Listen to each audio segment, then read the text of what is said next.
Hello little buns, it is Steph. Welcome back to my home. I am doing a video I should have done a long time ago today. It's total common sense because I get questions about this literally every time I post a picture. But I don't know why I didn't think of it. I guess I thought I addressed this in a video I posted like 2 years ago called My Face Waardenburg Syndrome. It's got over 8 million views now, which is pretty freaking cool. Thank you for that. But I only touched on my hair very briefly there. So I'm going to spend an entire video discussing my white hair and answering as many questions as I can about it. I actually asked on Instagram what your questions regarding my white hair were, and we're just gonna go through a list and answer them, okay? Before I get into that, I want to let you know if you are a viewer of mine and not just a new viewer that has stumbled upon this video, I am going to be in Wisconsin today, actually, the day that this video is released. I know this is short notice. I have been invited to the University of Wisconsin Stout, which is a specific campus, I believe. I don't know, it's a specific place. Both myself and Ty Turner, will be there to discuss basically what being trans on the internet with a presence is like. So like giving you the real on that, you know? I know it's short notice, but if you can make it, it's from 7 to 9 p.m. today, again, as I said, like the day this video is released. So that's November 15th, just to clarify, November 15th, not 16th, 2017, okay? So it's only one today. It's only today, from 7 to 9 p.m. I hope I see some of you there. I hope so. Oh, and it's located in Ballroom B, whatever that means.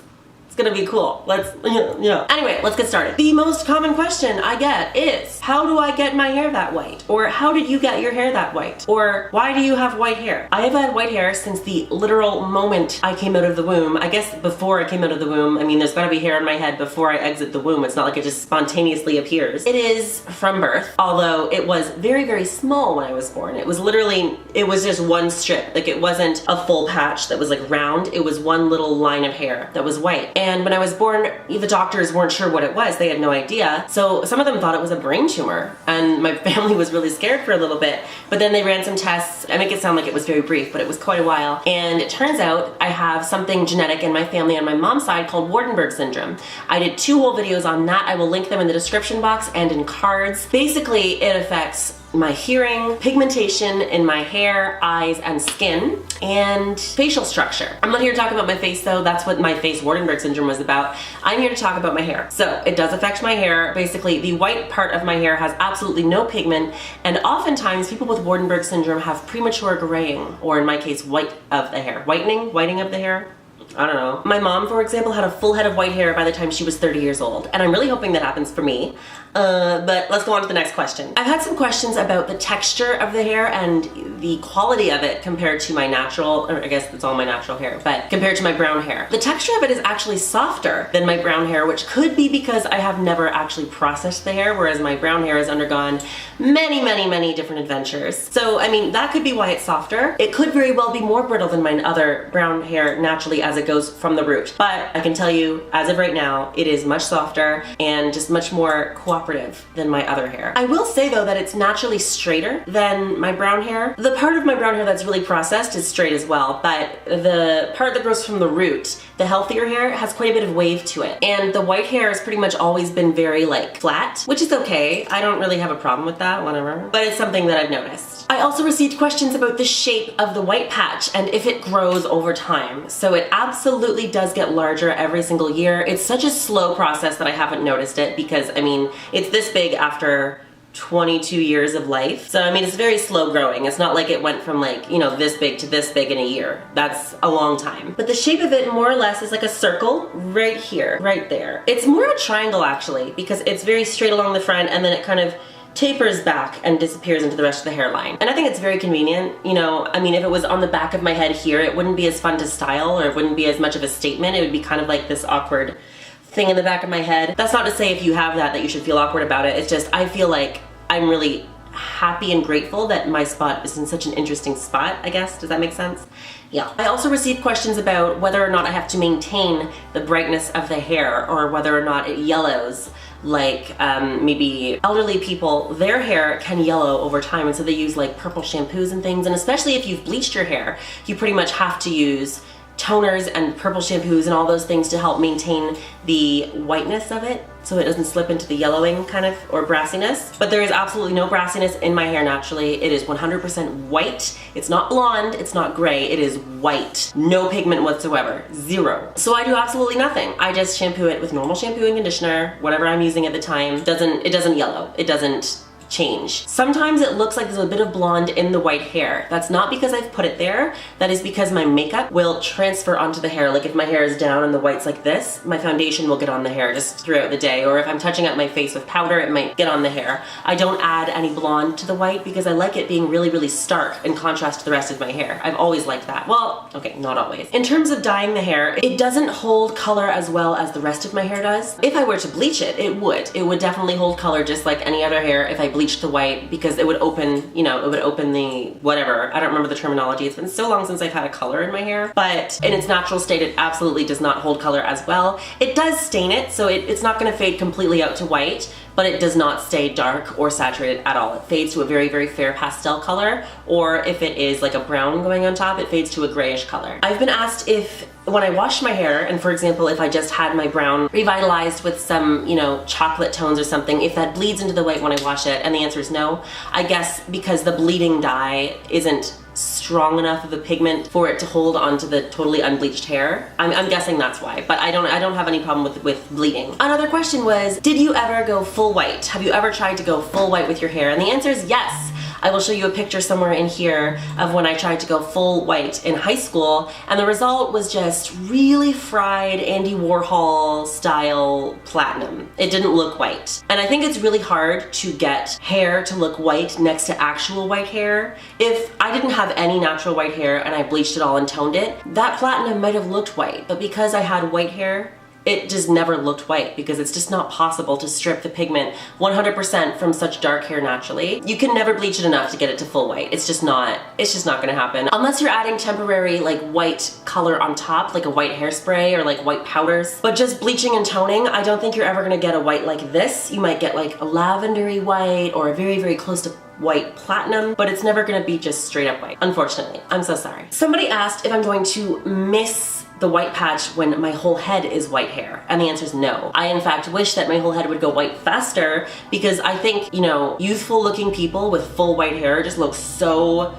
striking, and I really, really, really hope, like my mother, I get full white hair before I'm 30 years old. I already noticed I have white hairs like all the way back here, and it's not like it's part of the patch, it's just they're growing in like grays, and I'm so excited, and I hope that that accelerates and I have full white hair very soon. That would be incredible. Did I always like my white hair? Was I ever bullied for my white hair? Oh my gosh, let me tell you a story. I used to hate it. I didn't really realize when I was a really small kid, like a toddler or like, you know, like 7 or 8 years old, I didn't even realize it was unusual that I had white hair. I didn't think about it. But you know, kids are vicious, and soon, you know, they start picking on you for anything that is different. And I had a lot of things that were different, and my white hair was one of those things. I often got called like old person. Like they're not names that are offensive or hurtful, but as a child, they're pretty hurtful because you have no experience in what hurt is. You know what I mean?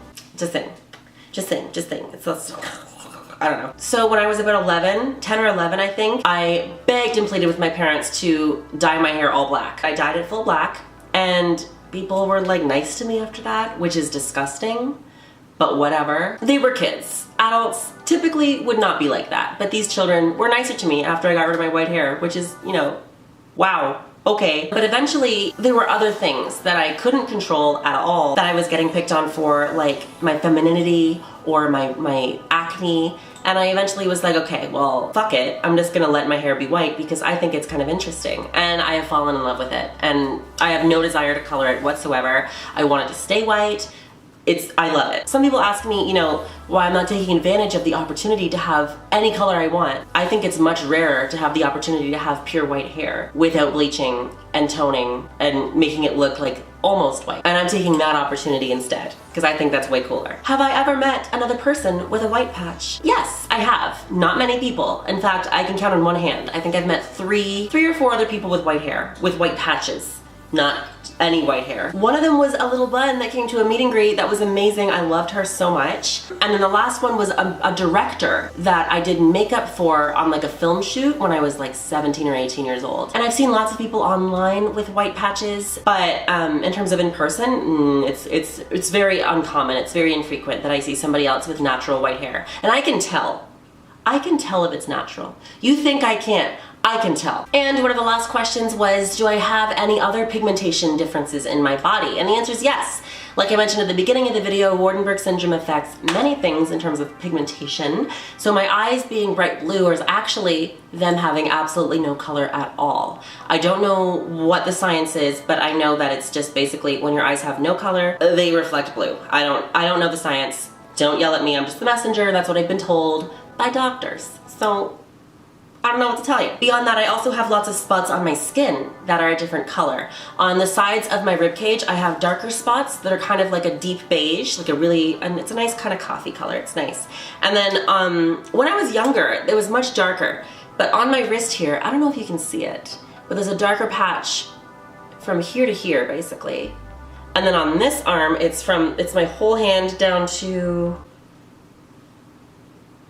it's so hard to tell with the tattoo now. I think about here is a slightly darker color than the rest of my arm. That's it, really. It's the white hair, the blue eyes, and then the brown patches on my body. Anyways, if you guys have any other questions for me regarding white hair, let me know. And before I go, I do want to actually tell you a little bit about, you know, if you want to try to get white hair, what you're up against, okay? If you have naturally blonde hair, you're gonna have a much easier time getting it to a white color or a white-ish color. If you have naturally dark hair like the rest of my hair, it's gonna be hard for you. It's possible, and you need to find a very good professional to help you, probably unless you are a really good professional, but it's possible. You're gonna have to bleach it, whether your hair is bright blonde or not, because you need it to have as little color as possible. I always recommend, if you're gonna have your hair bleached, go to a professional, because that shit can rot your hair out. I have had half of my hair come out of my head before. It looked like I had an undercut once because literally an entire section of my hair fell out after bleaching it wrong for too long. So go to a professional, please, if you're getting your hair bleached. Once your hair is like a really it's kind of a brassy, bright yellow. It's bleached out completely, okay? Then you have to tone it. And typically people will use, I mean, it's different with every brand, but you know, you can get this one called Virgin Snow from Manic Panic, which in my experience, it's what I used back in high school. It didn't work that well. But there's all kinds of brands that are meant to tone your hair to a white color on that super bright bleach blonde. So I mean, just look around and experiment with those, but the toning is essential because otherwise you're just gonna have that brassy yellow color. Once you have that from the toning, like once you have that color that you like, it really helps to maintain it with purple shampoo and purple conditioner, possibly, but if your hair is that bleached, you might wanna be using other conditioner to help nourish it. But you can always use a mask for that instead or something, I don't know. But I mean, otherwise you're just gonna have to wait till you're old. Sorry. So sorry. Like I said, if you have any questions about my white hair or about white hair in general, or I don't know, anything I can answer about it, I guess, let me know in the comments. I'd be more than happy to help you out. Or if you have experience or you also have natural white hair and you have something you can talk about, you know, let it loose. Let's talk about it. I hope this has been informative. And until next time, just remember, you know, you can look however you want to look. If you want to wear something or be a certain, you know, aesthetic that is not conventional, just do it. Do it, whatever. You know, what's most important is that you are happy with the way you look. It does not matter. It does not matter what anybody else thinks. Oh my god, I'm so itchy. What the hell's happening? It does not matter what anybody else thinks. It doesn't. I will see you all later. I love you so much. And, you know, be good, stay hydrated, you know, all that good stuff. Bye!